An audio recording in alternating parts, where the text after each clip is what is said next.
बिस्मिल्लाहिर्रहमानिर्रहीम। अस्सलाम वालेकुम नाज़रीन, मैं अहमद फ़वाद हूँ और आप मेरा यूट्यूब चैनल देख रहे हैं। अहम ख़बरों, तजिए और तबसरे के साथ आज की व्लॉग में आपकी खिदमत में हाज़िर हुआ हूँ। नाज़रीन, दो इम्पॉर्टेंट ख़बरें आपके साथ मैंने शेयर करनी है।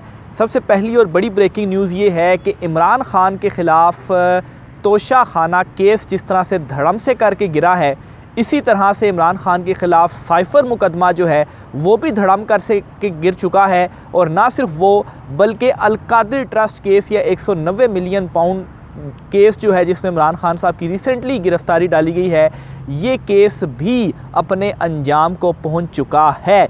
इमरान ख़ान के ख़िलाफ़ तीनों जो मुकदमात हैं वो आप समझेंगे अंजाम को पहुंच चुके हैं और एक बड़ा रिलीफ और एक बड़ी जीत इमरान ख़ान साहब को मिली है 190 मिलियन पाउंड केस में सुप्रीम कोर्ट ऑफ पाकिस्तान से।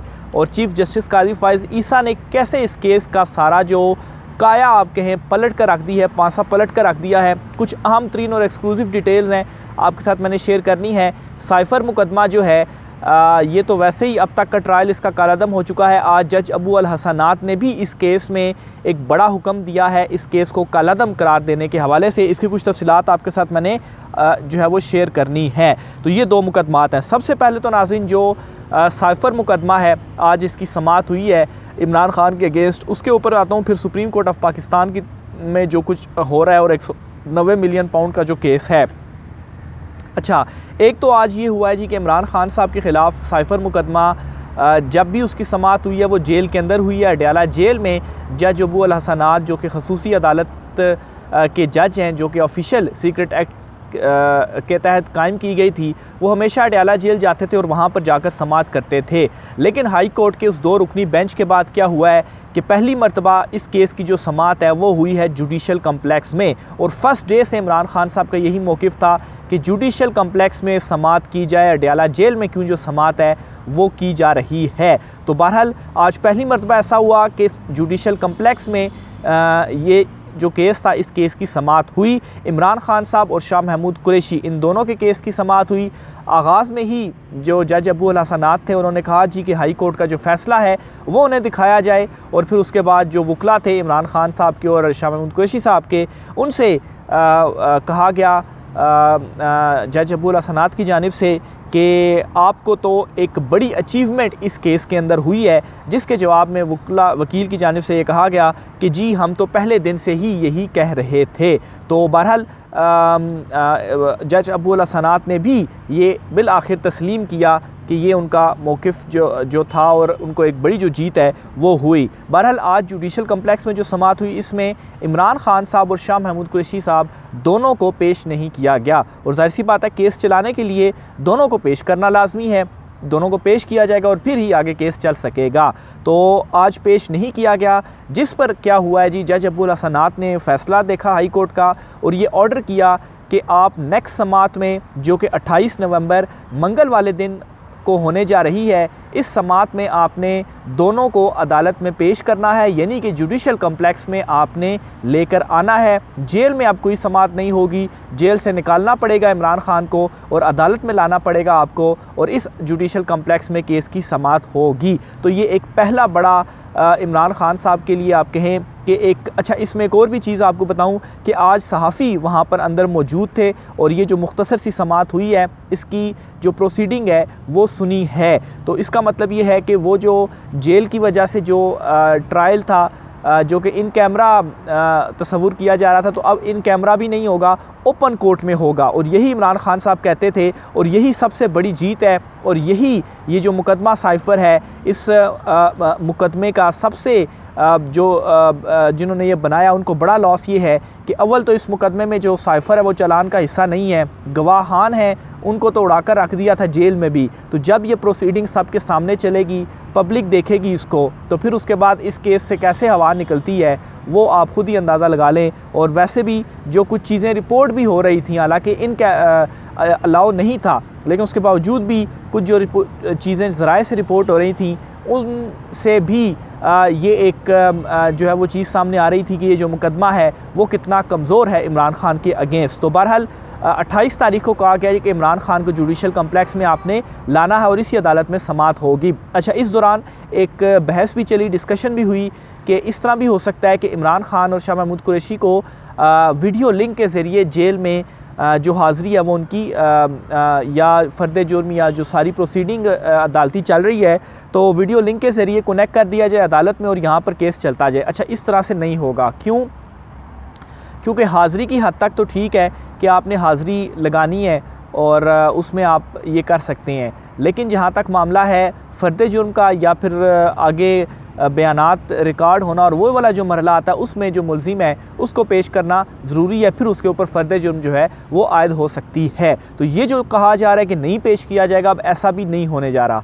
पेश इमरान खान साहब को इनको करना पड़ेगा अदालत में, जेल से इनको निकालना पड़ेगा और यही बड़ा रिलीफ भी आप कह सकते हैं और एक बड़ी जीत है इमरान खान साहब की, जो कि उन्होंने इस कानूनी महाज के ऊपर लड़ी है। ये भी कहा जा रहा है जी कि इमरान खान जो है इतने ज़्यादा अगर इस केस में गैप्स थे जो कि हाई कोर्ट ने भी फ़ैसला दे दिया तो एक मरतबा साइफर ट्रायल का जो केस है वो कंक्लूजन की तरफ बढ़ रहा था तो कुछ दिन मज़ीद लगते और केस का फ़ैसला आ जाता, तो उसके बाद अगर उस फैसले को चैलेंज किया जाता तो इतने ज़्यादा गैप्स थे इस केस में कि आगे जाकर इमरान खान को रिलीफ मिल जाता। तो अब वो सारे गैप्स कवर हो जाएंगे। गैप्स कैसे कवर हो जाएंगे?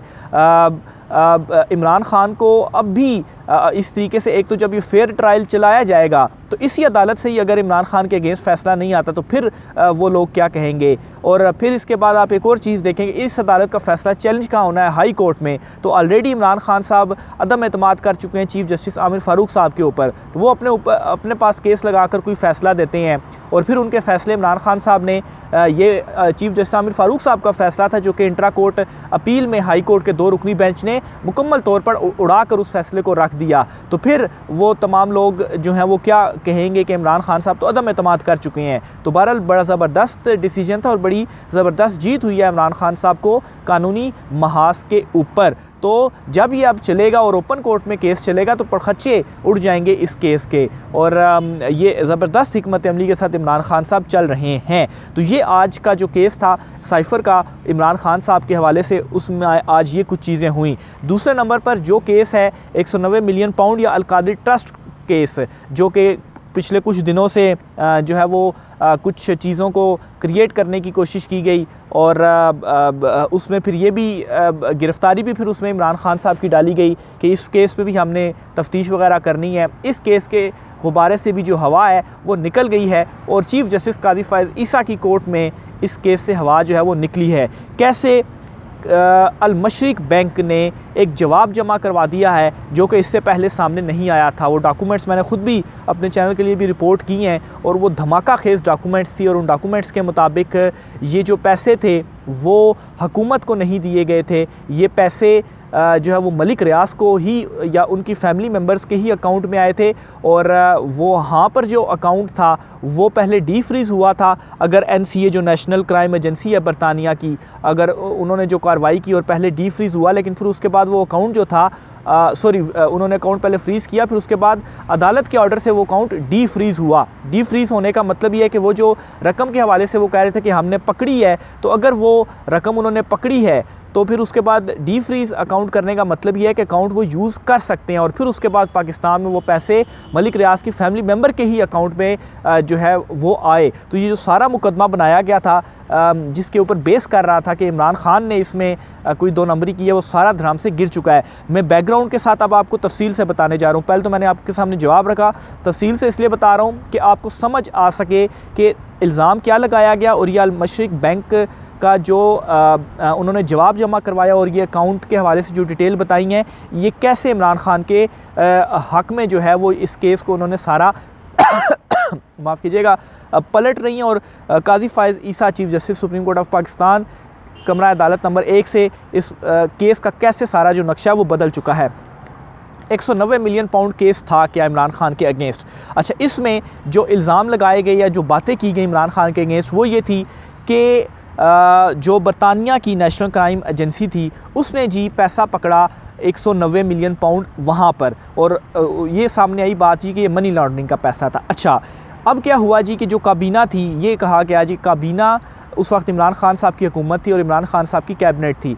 इमरान खान साहब ने अपनी काबीना के सामने एक जो है वो एक सील पेपर सा रखा और इस पेपर पर कहा जी कि आप दस्तखत जो है वो करें और फिर उसके बाद वो जो बरतानिया ने 190 मिलियन पाउंड पकड़े थे, वो जो है वो पाकिस्तान वापस मुंतकिल होना थे और वो हुकूमत पाकिस्तान के अकाउंट में वो पैसे आने थे। और ये जो पैसे थे उस वक्त कहा गया जी कि मलिक रियाज के थे।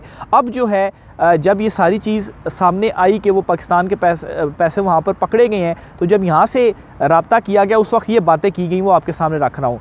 तो वहाँ पर बताया गया जी कि NCA ने ये कहा है कि ये आपके पैसे हमने पकड़े हैं, तो आप कहें तो हम आपको ये वापस जो है वो कर देते हैं, या यहाँ से रिक्वेस्ट की गई तो NCA ने कहा कि हम आपको ये पैसे वापस कर देते हैं। यानी कि अगर वो मनी लॉन्ड्रिंग के थ्रू पैसे पकड़े गए तो NCA ने पाकिस्तानी हुकूमत से ये कहा, मतलब जो फेवर दी वो हुकूमत फेवर दी गई और पाकिस्तानी हुकूमत से कहा गया कि जी कि हम ये आपको पैसे वापस कर देते हैं। लेकिन जब ये पैसे वापस पाकिस्तान आए तो हुकूमत के अकाउंट में नहीं आए, ये जिस अकाउंट में आए वो मलिक रियाज के जो फैमिली मेम्बर हैं या उनकी फैमिली के जो थे उनके अकाउंट में वापस आए। और उस वक्त चूँकि केस भी चल रहा था 460 अरब रुपए का सुप्रीम कोर्ट ऑफ पाकिस्तान में भी, और मलिक रियाज से फिर कहा गया कि आपने 460 अरब रुपए देने हैं, तो सेटलमेंट फिर ये जो 190 मिलियन पाउंड आया वो सुप्रीम कोर्ट के अकाउंट में उस मद में दिए गए। और फिर दूसरे नंबर पर ये कि इमरान खान साहब ने ये जो फेवर की, यानी कि हुकूमत तो हुकूमत फेवर थी, लेकिन इमरान खान ने पैसा मलिक रियाज को दिया और उनसे फेवर ये ली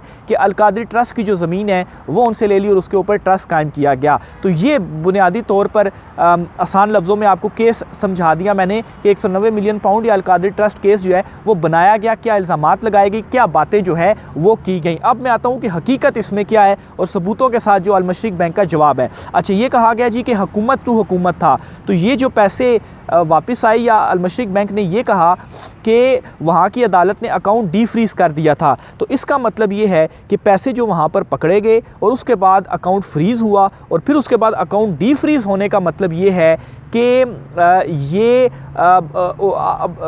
जिस वजह से अकाउंट को फ्रीज़ किया गया या NCA ने जिस वजह से फ्रीज़ किया गया, फिर बाद में अदालत ने ऑर्डर दिया, यानी कि उनको डीफ्रीज़ करने का अकाउंट, यानी कि वो जो इल्ज़ामात थे वो मुस्तरद किए गए और फिर उसके बाद अकाउंट डीफ्रीज़ किया गया और अकाउंट होल्डर को उसको फिर अलाउ कर दिया गया कि आप ये जो अमाउंट है ये आप वो ख़ुद यूज़ कर सकते हैं। डीफ्रीज़ करने का मतलब यही है, यानी कि इसका मतलब ये हुआ कि ये जो तासुर दिया जा रहा है कि वो हुकूमत पाकिस्तान के पैसे थे और हुकूमत पाकिस्तान को आना थे, तो असल में वो जो पैसे थे वहाँ पर वो अकाउंट डीफ्रीज़ हो गया था और अब जिसके नाम पे वो अकाउंट था वो उसको यूज़ कर सकता था। वो NCA ने कहा था, लेकिन फिर अदालती हुक्म पर वो डीफ्रीज़ हुआ, NCA ने फ्रीज़ किया था। तो इसका मतलब ये चीज़ हो गई कि ये पैसे जो अकाउंट होल्डर है वो अपनी मर्ज़ी से कहीं पर भी भेज भी सकता है और उसको यूज़ भी कर सकता है। तो वहाँ से वो और ये जो तासुर दिया जा रहा है कि पाकिस्तान हुकूमत पाकिस्तान के पैसे थे, तो वो भी इससे ज़ाहिर हो रहा है कि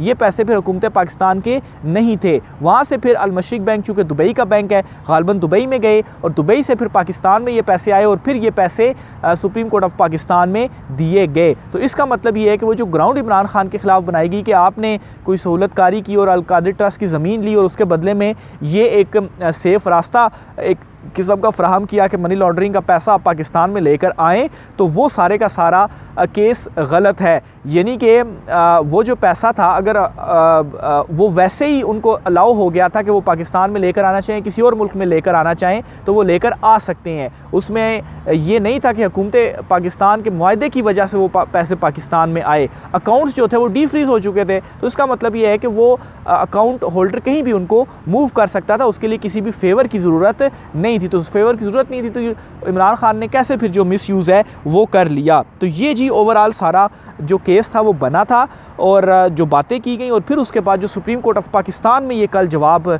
जो है वो आया है बहरिया टाउन के केस में, जो 460 अरब रुपए अमल दरामद का केस चल रहा है, उस केस में ये अल-मशरिक बैंक का जवाब जो आया वो आया और इस जवाब के बाद ये सारे का सारा जो मुकदमा है ये ठप हो चुका है और जल्द इमरान खान साहब इसमें भी आप देखेंगे कि वो बरी भी होंगे और ये भी जब अदालतों में आएगा तो फिर आपको मज़ीद भी चीज़ें इसमें सामने आएंगी। आखिर में बताता चलूँ, बहरिया टाउन ने इस केस में ये कहा है जी, जवाब सुप्रीम कोर्ट में एक दरख्वास्त भी दी है कि अलकादरी ट्रस्ट से 190 मिलियन पाउंड का केस नैब तहकीकात तफ्तीश वगैरह कर रहा है। तो ये जो बहरिया टाउन का केस इधर चल रहा है, इससे जो है वो जो कुछ रिमार्क्स ऑब्जर्वेशन सामने आती हैं तो तहकीक के ऊपर फ़र्क पड़ सकता है।